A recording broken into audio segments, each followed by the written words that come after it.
Riverdale, Season 1, Episode 3. Let's go. Okay, I don't even know where to start. There's a lot taken in this episode. I did watch the first two episodes, in case you was wondering, but it's episode number 3. Now, Veronica and and Betty, wow. They definitely turned up the sexy in this video, getting the boy Chuck back, Chuck acting like a knucklehead, looking at women objectively instead of accepting them for human beings, the beautiful human beings that they are. People got to remember, man, especially these young guys, man. You know, we all got moms, we all got aunts, we got female cousins and sisters, and we wouldn't want men to look at them objectively, so why look at other women objectively? You know what I mean? You guys got to really be careful with that. You never know, you can get yourself in one of these situations, so for you guys out there, be careful. But yeah, they end up getting the boy back, not just the boy, but his whole crew. And they end up getting kicked off the team. I'm like, my goodness, man, they got kicked off the team that his father is the head coach of. I'm like, wow. And they're like some of the best players of the team, from what I understand. So that's probably going to have a negative effect on the team. But you got to be, you got to be, even as a human being, you should hold yourself to a high standard as far as how you treat people. But when you're an athlete, you got to be super careful, even in high school. You know what I mean? As you can see. But yeah, so Betty turned into Polly. Even though she went a little far. I'm glad Veronica was there to slow it down a little bit as she was going, kind of far. But it was just nice to see that for so many reasons it was nice to see, Betty, kind of turn into Polly, a different person, because she looked at the goody two shoes on the show. So it was nice to see her have a darker side, and it also provides, more people that, we can. We could throw at, you guys and make us try to figure out who committed this murder. Now, who do I think committed the murder? I have no idea. I'm not saying I think it was Betty or Polly, whatever one you prefer. It could be her. It could be Veronica. It could be Miss Grinwald. Hopefully I'm saying that right. If I'm not, I apologize. Could be her. I definitely don't think it's Archie. So I'm asking him out the question. Asking him out the equation. So if it was him, I'd be very shocked. Could be the scout boy. I don't know. He said he fired a shot. He's the one that fired the shot, but I mean, did that shot hit the boy on accident? I don't know. I hope not, because I know that would not look good on his part. But I mean, you never know what could happen, man. And then the sister, I believe, was Cheryl Blossom.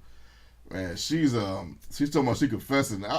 You know how these shows do? They make it seem like someone's at fault, or someone is the victim when they're not the victim. I think that's what's going to happen with Miss Grinwald in the next episode.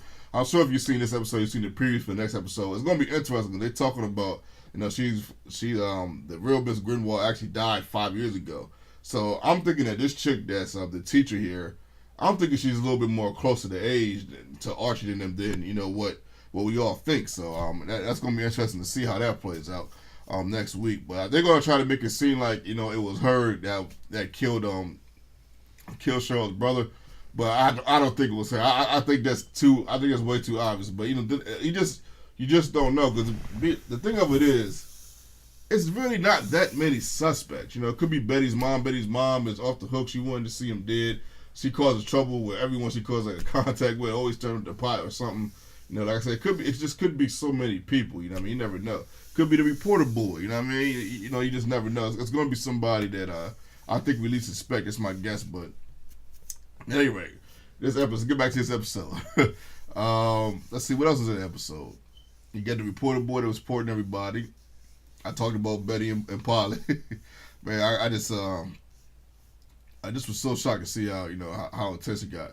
Dang, Betty's mom got punched. Whew, that was well deserved. I mean, man, she was acting up, man. She was just causing all kinds of havoc. I'm shocked somebody hadn't hit it already. I didn't know Cheryl's mom found out about her being at the looking at the boy's dead body. I didn't know she found out about that. So I mean, she was definitely crossing some lines that was just that she probably just shouldn't have crossed. How about that part where she wiped off Betty's lipstick? That was like, I don't know, that was just like, man, that's like controlling right there. That was wild. Archie's pops, finally kind of giving into the fact that Archie, wants to do this this music thing. That was pretty cool to see. Archie confesses, and I just kind of thought, I didn't think he was going to throw Miss Grinwald under the bus, but I thought his confession would have a little bit more gratification in this episode. Kind of didn't to me. That kind of fell to the wayside, but next episode, you never know. what type of problems that could bring for Archie. It would probably have been a little bit more interesting to see.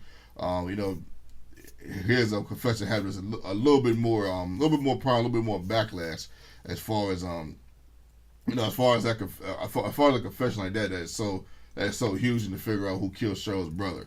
They put Cheryl in check. Veronica.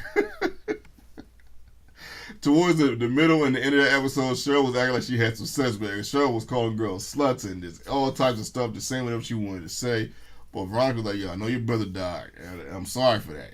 But you're gonna have to put your thoughts in check and act like you got some sense around here when you're talking to me. And I just wonder what would have happened if she would have called somebody else a slut one more time in that one moment, man. Whoo! I think it would have been. I think it would have been curtains for Cheryl. Veronica. People looking at Veronica as the bad girl. I don't think she's the bad girl, in my opinion. She doesn't strike me as a bad girl. She just strikes me as a girl that's not going to take no stuff, man. Like, she's just not going to just accept, any old thing. She's not going to let anybody treat her any old way. And no one should, you know what I mean? So that's, to me, that's who she is. So overall, I really like this episode. I like these type of shows, shows like this, like that, high school shows that are drama and, show, have a little mystery to it. I know some of y'all probably might be a little bit shocked by that, but I know some of y'all probably like, well, Launchpad, why do you like these kind of shows? Why do these shows interest you?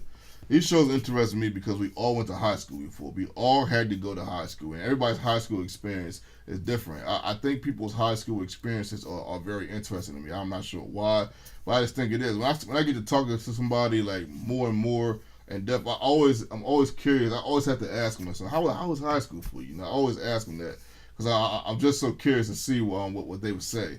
When I watch these shows, I see shows like this, One Tree Hill, even Pretty Little Liars, all those type of shows. When I look at these shows, I get a different viewpoint on how someone's life, some other high schooler's life was. So hopefully you guys enjoyed the video. Hopefully I covered everything. I think I covered everything. If I didn't cover something and you want me to talk about it, let me know in the comment section. I can answer a couple questions about the show or my thoughts on this episode if you want me to. This is your boy Launchpad 1412, and I'm out.